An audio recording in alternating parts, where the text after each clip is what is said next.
Simplifier ses choix. Dans la vie, tu sais, tu as tellement de choix à faire. Tous les jours, finalement, on a plein de choix, une multitude de choix que l'on doit faire. Et c'est toujours, finalement, très important de se limiter à 2 ou 3 choix maximum. Parce que sinon, après, on est débordé. On ne sait pas où aller, on ne sait pas quoi faire. On a tellement de choix. Donc, au plus tu sais limiter tes choix, au mieux c'est. Par exemple, pour l'habillement, tu peux toujours porter des habits similaires. Ça te permet d'éliminer les choix que tu dois faire le matin. La même chose pour le sport, pour la nourriture, par exemple, si tu es végétarien, si tu es vegan, ça aide déjà. Mais si tu as d'autres régimes, ça peut aussi justement limiter tes choix. Et du coup, tu vas pouvoir préparer ou aller dans des restaurants de manière plus simple.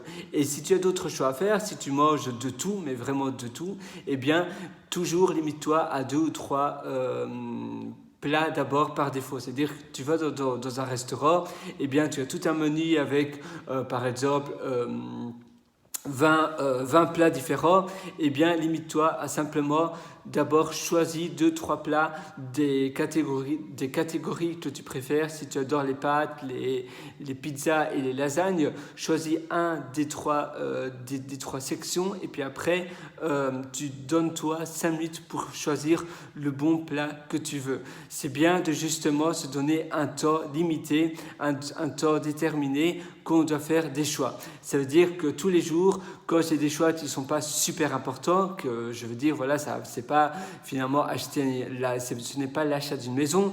Pour l'achat d'une maison, tu peux te donner, mettons, 1 semaine, 2 semaines maximum pour, si tu as 3 maisons que tu adores et tu dois absolument en choisir une, donne-toi une semaine par exemple. Et d'ailleurs, au plus vite tu as fait ton choix, au mieux c'est, parce que sinon, certainement, le bien sera déjà pris entre-temps. Si tu es plus rapide dans tes choix, tu seras souvent plus gagnant également.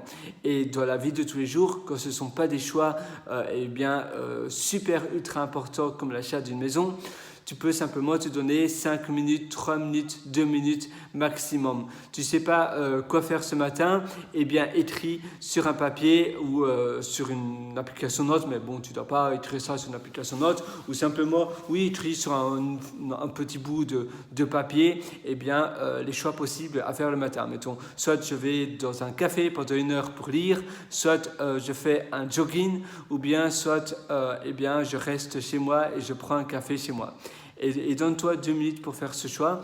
Essaye pendant les 2 minutes, lister essaye de vraiment visualiser toi où tu seras le plus productif, ce que tu pourras vraiment retirer de ces 3 possibilités. Et puis, bam, passe à l'action. Tiens avec le choix que tu as fait. Et le lendemain, tu peux prendre justement un choix différent et ne fais pas le même choix que la veille, parce qu'ainsi tu vois les différentes possibilités et ainsi tu sais quelle est finalement la meilleure option à faire le matin durant ta matinée avant d'aller au bureau par exemple. Donc tu vois, tu dois vraiment essayer d'être stratégique. Je sais que ça peut paraître peut-être un peu spécial de faire cela, mais finalement c'est pour ton bien, c'est pour que tu gagnes du temps, parce que parfois on ne sait pas et donc on glode un petit peu, on ne sait pas trop quoi faire, on traîne chez soi, parce qu'on ne sait pas trop quel choix faire. Mais si tu te donnes vraiment 3 décisions bien spécifiques que tu dois absolument faire. Voilà, aujourd'hui, je ne sais pas quel choix faire, je me donne 1 minute, j'ai soit cette possibilité-là ou cette possibilité-là, laquelle est le bien, le pour et le contre. Est-ce que j'ai plus envie d'aller à l'extérieur ou pas? Est-ce que j'ai plus envie de faire une activité sportive ou pas? Je suis fatigué, peut-être que je devrais faire un jogging parce que peut-être ça va justement m'aider à être plus en forme, etc., etc. Je veux plus penser, j'ai un peu mal à la tête, donc peut-être le jogging c'est pas une bonne idée pour moi. Peut-être que j'ai envie de prendre l'air, donc peut-être je vais aller dans un café, parce que ainsi je vais prendre l'air pour aller au café, et puis après au café peut-être je vais mieux me sentir. Chez moi peut-être que il y a plein de désordre chez moi pour le moment, donc peut-être que c'est mieux d'aller à l'extérieur, ou bien j'ai envie de rester chez moi, j'ai envie de gagner du temps et de l'argent, je vais rester chez moi. Donne-toi 1 minute 30 par exemple pour faire ce choix et bam, passe à l'action. Voilà, c'est tout pour cette session. À très bientôt. Ciao.